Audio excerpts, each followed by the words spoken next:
Jnana-kosha, Vedas.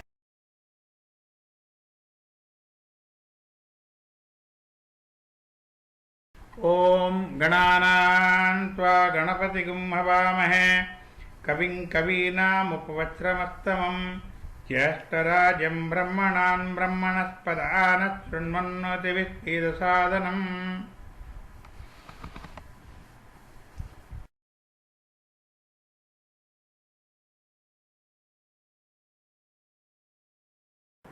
Shukla Yajurveda Upanishads.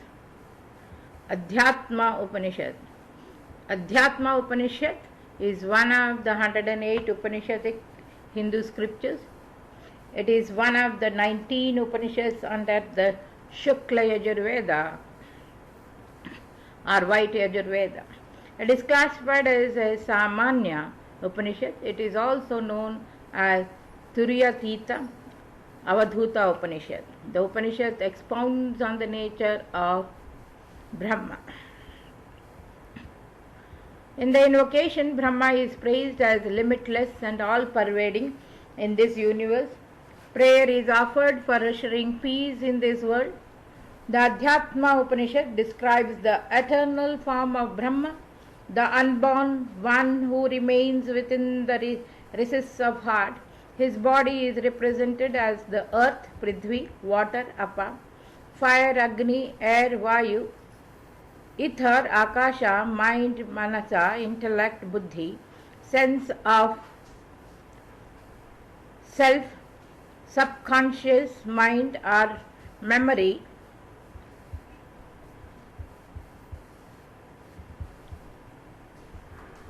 ether, Akasha, mind, Manasa,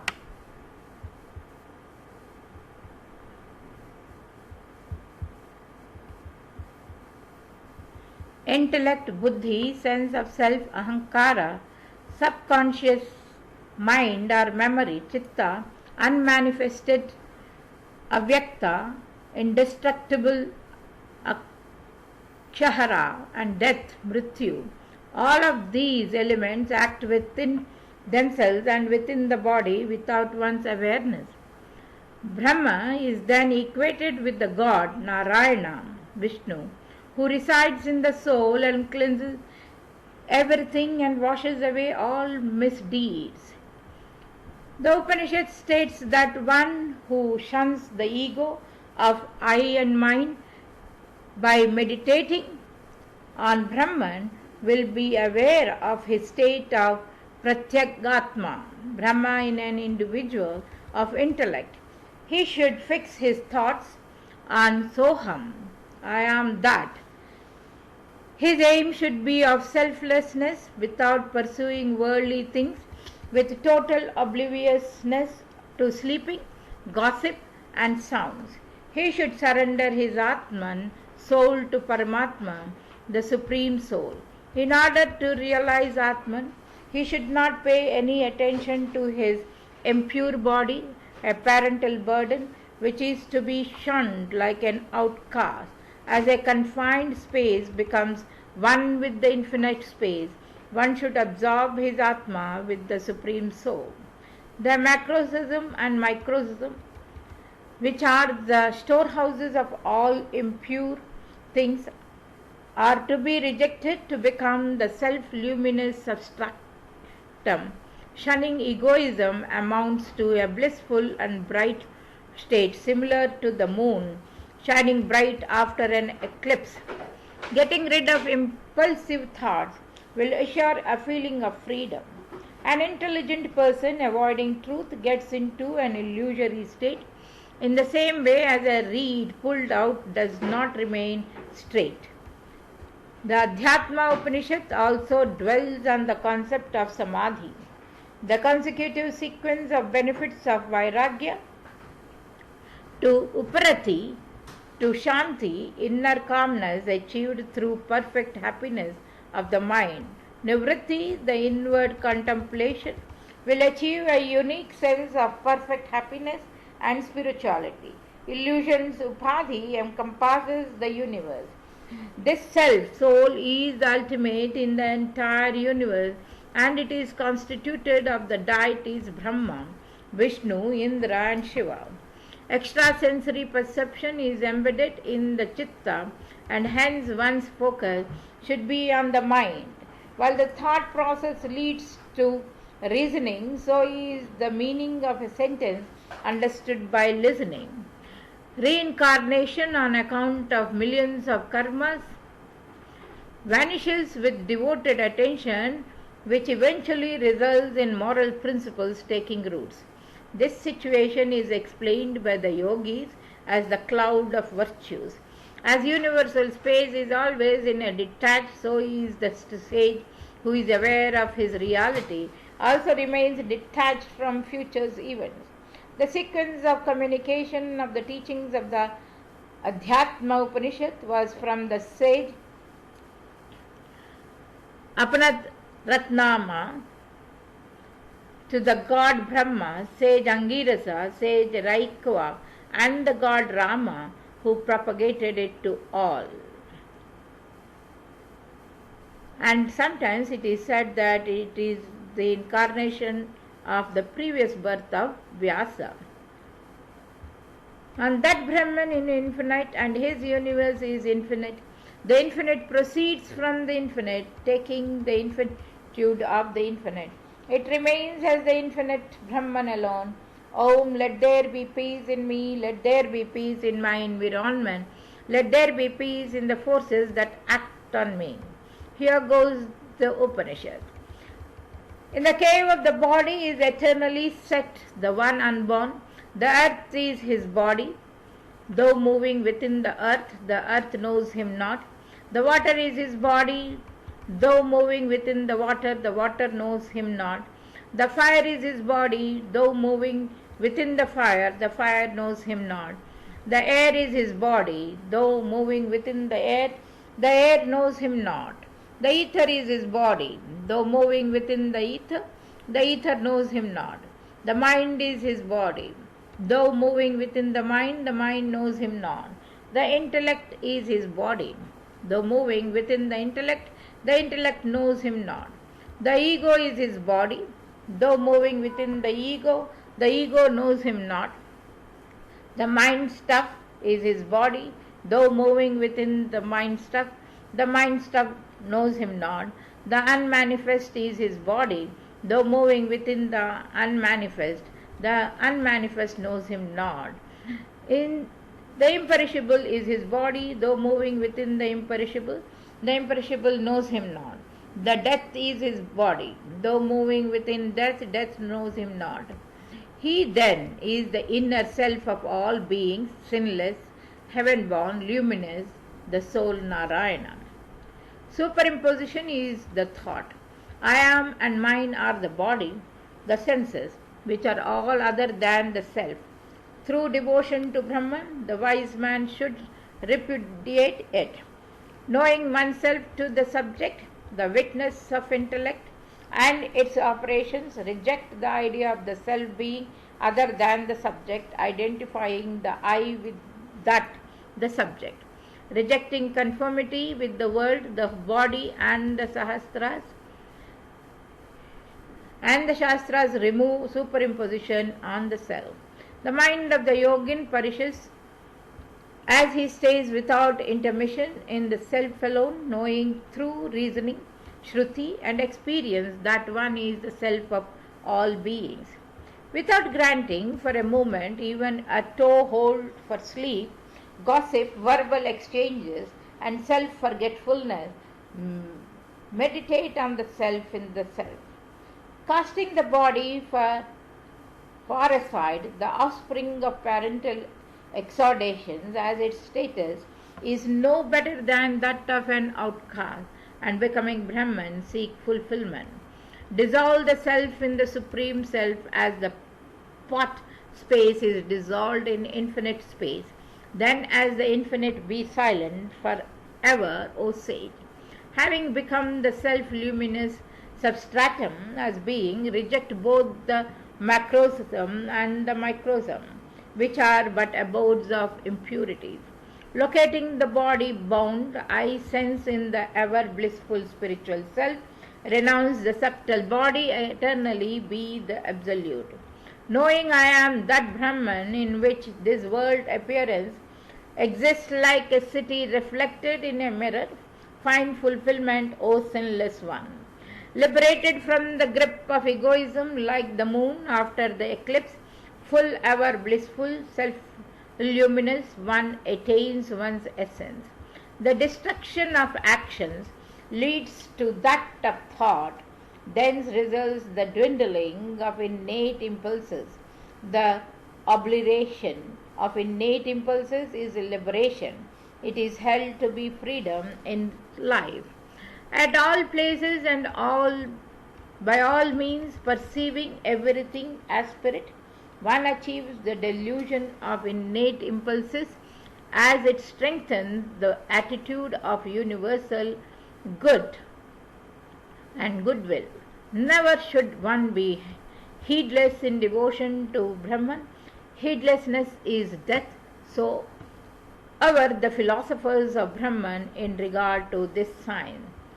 Just as a pulled up water reed stays not still even for a moment, so does Maya envelop even a wise man if he averts his face from the truth. Whosoever wins absoluteness while alive continues to be absolute even after death. Rooted in concentration, O sinless one remains steadfast. With the vision of the non-dual self through unwavering concentration comes the delusion without residue of the knots of ignorance in the heart, strengthening the sense of the self with this vision and rejecting it. The ego remain indifferent to them all as to objects like pots and clothes. All things from Brahma down to clumps of grass are nothing but unreal agents, distinct from the see oneself existing as the immutable plenum. Oneself is Brahma, Vishnu, Indra and Shiva. This entire world is oneself. Other than this self, there is nothing. After repudiating all objective appearances superimposed on oneself, one remains alone as the Supreme Brahman, full, non-dual, tireless. The world is a postulation, as good as non-existent, in the one reality that is immutable, formless, unqualified, whence is difference. In the one reality devoid of distinctions like the prescient perception and the perceived and of all sufferings, in the absolutely full spiritual self like unto ocean at the time of cosmic delusion. Darkness implicit in it as in light is the cause of delusion. Whence is difference in the supreme non-dual and unqualified reality. In this uniform and supreme reality, how can the agent of differences dwell? In deep sleep that is nothing but bliss who has perceived difference. This perception of difference is rooted in the mind. There is none of it in the absence of the mind. Therefore, concentrate the mind on the Supreme Self as the subject. Upon realizing the Self that is imparted bliss as one's own essence, the severing of the timeless bliss that is the Self, both externally and internally. Of detachment, the fruit is knowledge. Of knowledge, the fruit is withdrawal. Experience of self as bliss leads to peace. Again, peace is the fruit of withdrawal. Without the consequent states, the precedent ones are fruitlessness indeed. Cessation is supreme satisfaction. Matchless bliss is spontaneous. The express sense of the word that Tat. God has Maya for his adjutant. He is the world cause. He is characterized by omniscience, is tinged by transcendent, and is essentially truth, and so forth. The express sense of the word Tvam shines forth as the content of the idea and expression. It is the awareness blended with the mind. Only through the exclusion of Maya and Avidya, the adjuncts of the God and Jiva is the Supreme Spirit, the impartate being, consciousness and bliss indicated. To listen, thus, is to pursue by means of sentences their import. On the other hand, thinking consists in perceiving its consistency with reason. Meditation is indeed the exclusive attention of the mind fixed on rendered inductible through listening and thinking. Concentration is said to be the mind which, outgrowing the dualism between the meditator and mediation, gradually dwells exclusively on the object and is like a flame in a windless pot. Mind's modifications in regard to the self are unrecognized in that state. They are inferred as past after quitting the state of samadhi. Crores of karmans accumulated in this beginningless transmigratory life are dissolved by means of concentration. Pure virtue begins to flourish. The best knowers of yoga call this concentration the cloud of virtues, since it rains the flood waters of virtue in 1,000 streams. When the load of innate impulses is dissolved without residue by means of this, and heaps of karmas, good and evil, are totally eradicated, the major text, which at first shone forth immediately, now unobstructed, yields immediate awareness as clear as the myrobalan in the palm. The non-occurrence of the impulse in regard to the objects of enjoyment marks the acme of detachment. The highest pitch of awareness is the non-occurrence of the egoistic sense. The acme of withdrawal is the non-occurrence of even the latent impulse. He is the ascetic of steadfast wisdom who enjoys bliss forever, whose self is merged in Brahman alone, who is immutable and quiescent. Wisdom is defined as the unwavering spiritual mode whose content is the unity of Brahman and Atman purged. Whomsoever and whosoever possesses it, the wisdom without a break is liberated in life. Who has no conceit of I in regard to body and senses, nor the conceit of objects in regard to things other than them, who is free from these two conceits in regard to anything whatsoever, is liberated in life. Who in his wisdom perceives no difference between the subject and Brahman, who neither refers to the creator nor creation, is liberated in life. Whose attitude is the same both when he is honored by the virtues and when he is persecuted by the wicked, is liberated in life. He who has realized the truth of Brahman no longer transmigrates as hitherto. If he does, this truth has not been realized by him. He is but an extrovert. As long as the experience of pleasure lasts, so long operative karmas from the past are held to persist. Casual actions precede the occurrence of effects. Never is this unpreceded by action.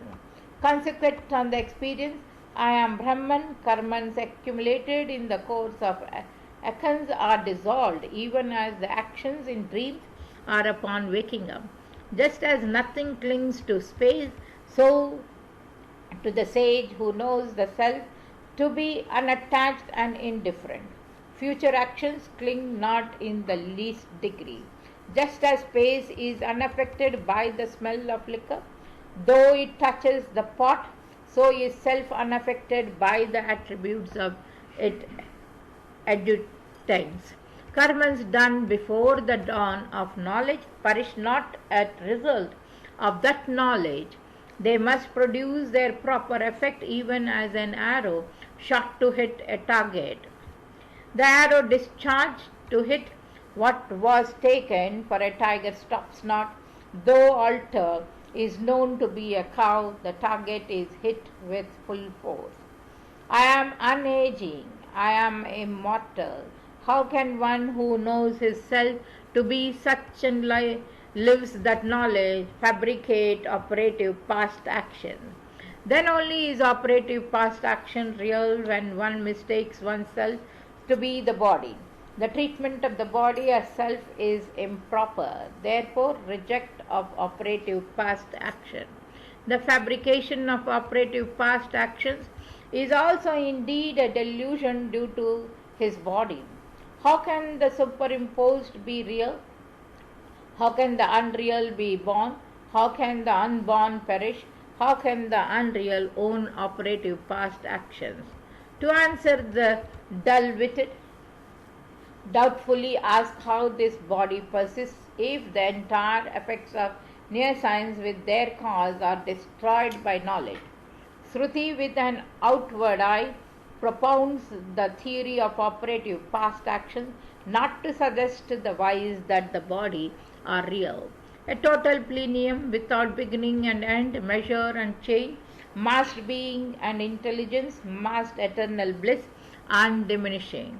With the sole savour of the subject, full, endless, behold all, neither to be shunned nor seized, neither to be held nor propelled. Beyond inert forces and actions, subtle, certain, unblemished, whose essence is beyond thought, beyond mid and words. Existent, a plenitude, self-proven, pure, awake, and matchless.